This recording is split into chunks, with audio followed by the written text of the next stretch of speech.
Good morning, afternoon, or evening, my fellow black brothers and sisters who speak English, whether you live in Africa or somewhere else in this world. My name is Annick Dzokanga. I am the third daughter of Professor Adolphe Dzokanga, a PhD doctor in linguistics who devoted his life teaching, writing about, and promoting the Lingala, a wonderful Bantu language spoken by millions of Africans. With this video, I am asking for your support and prayers. Forgive my hesitant English because I am a French speaker. This video is about my sister Astrid. She was born in 1970 and made the joy of the entire family. In 1976, our family of 6 children left the Congo and settled in France, following our father, who was a researcher teacher at the University Sorbonne in Alco. Astrid grew up in a very loving and caring family and had many friends. She became a wonderful and very kind woman. In 2016, when our mother became sick, Astrid decided to stay with her to give her love and support. In August 2019, my mother feeling better, Astrid started to think again about her. She decided to travel and made a 3-month trip to Cuba.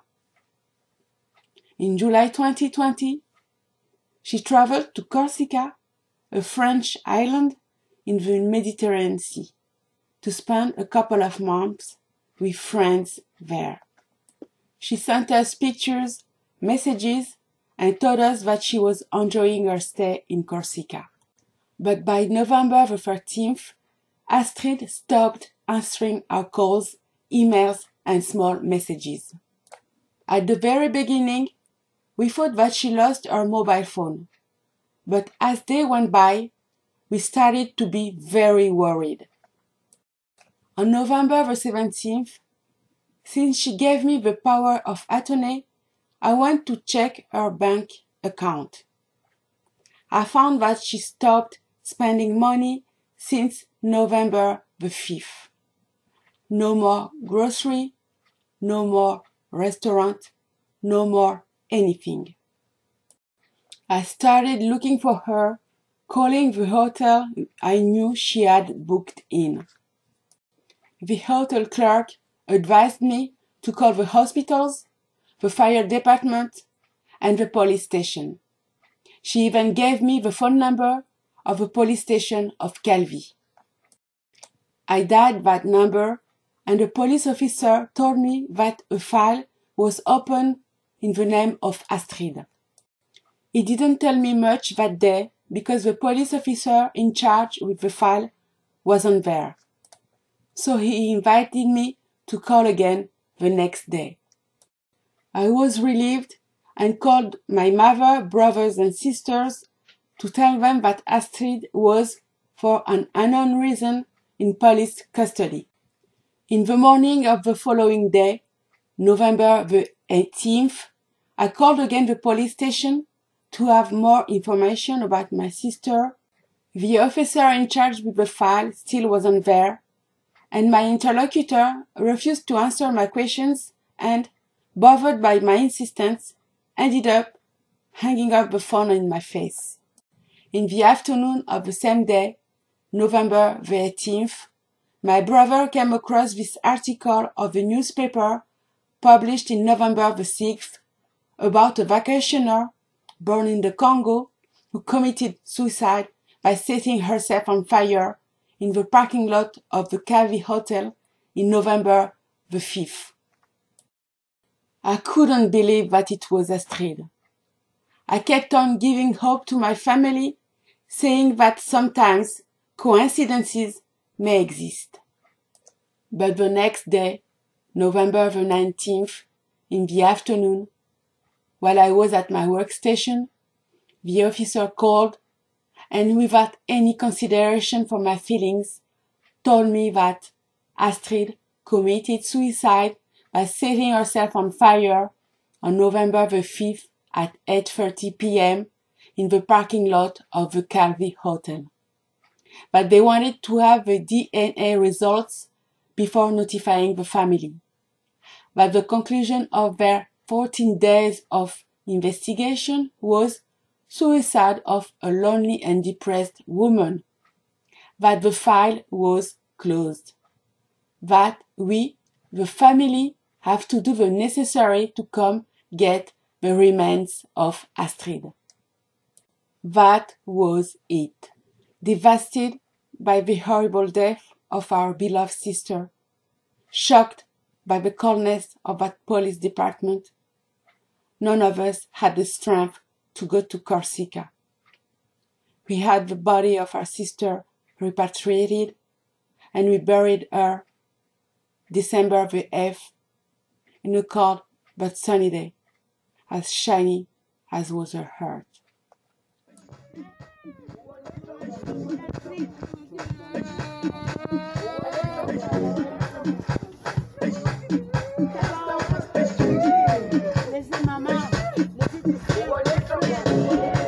Jerusalem, ikayalami,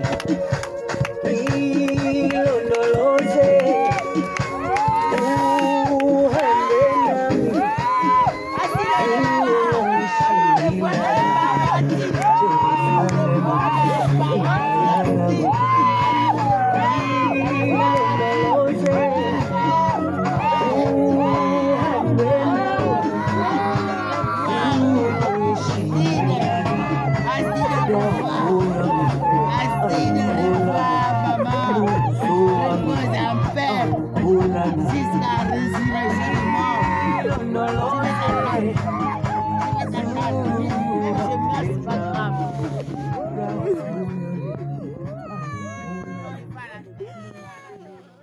Despite our grieving, we became very suspicious about the eagerness of the police authorities to close the case.